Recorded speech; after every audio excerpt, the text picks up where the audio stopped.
Lockdown में town से घरे जिद करता रह तू सोते के जोरे। अरे दूर रहा। लॉकडाउन में टाउन से घरे जिद करता रह तू सोते के जोरे। तो ठीक है कैला बाकी सुत जा भर पेट खा के। तो ठीक है कैला बाकी सुत जा भर पेट खा के। अरे बुझला जानी चुम्मा दे दा का जानी चुम्मा दे दा काहे मुँह में से निकाई जड़ी लगा के। जानी चुम्मा दे दा मुँह में से निकाई जड़ी लगा के। ओहो अरे दूर रहा।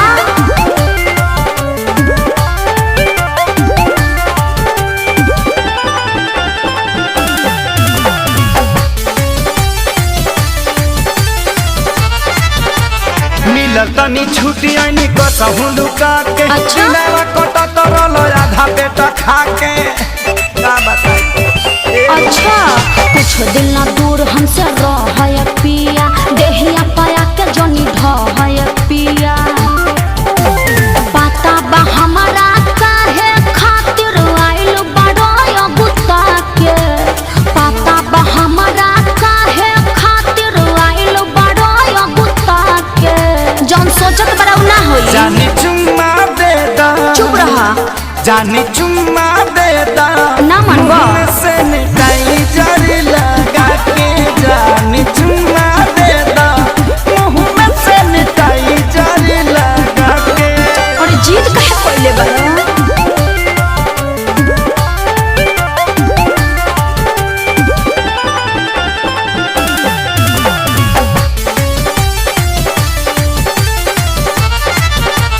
जानी सारा कार जबी राखी स्कूल में 14 दिन रहे के पड़ी नियम और रूल में। हाँ तो घरहू में रूले में रह के पड़ी।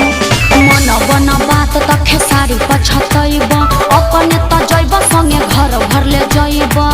समझ में आइल। पवन धनंजय सोनू विकास रहायो भी डरा के।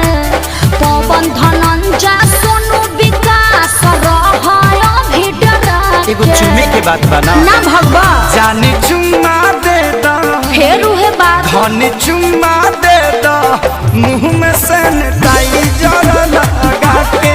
जानी चुम्मा दे दा मुँह में से निकाई जड़ लगा के।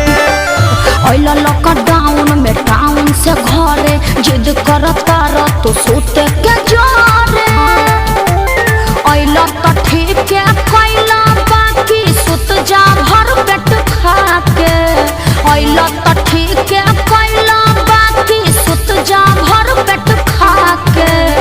अरे बुझला जानी चुम्मा दे दा का जानी चुम्मा दे दा काहे मुँह में से निकाई जड़ी लगा के। जानी चुम्मा दे दा मुँह में से निकाई जड़ी लगा के। चुपचाप घर में बंद रहना तो मुखिया जी के फोन कर देव अभी टांग ले जाइए। अरे बुझला जानी चुम्मा दे दा का जानी चुम्मा